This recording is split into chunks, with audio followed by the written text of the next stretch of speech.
เดี๋ยวเรามาเบิ่งโซเฟอร์ใหม่พี่น้องเอ้ยมาติดตามเบิ่งโซเฟอร์ใหม่ว่าเป็นตาผ่านบ่งานนี่เนาะกำลังมาได้งานในงานที่2ว่าซั่นเด้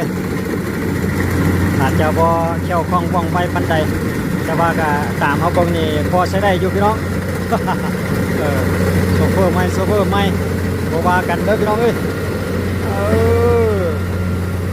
โอ้สอดพุดเลยถอยพอ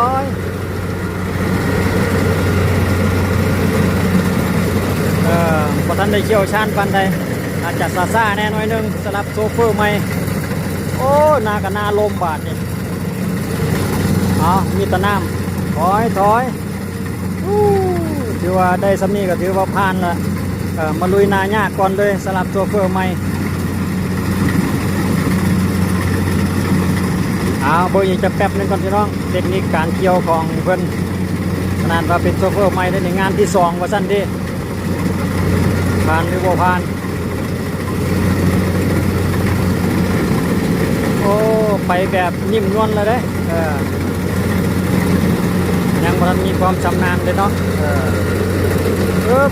ถอยได้เรื่อง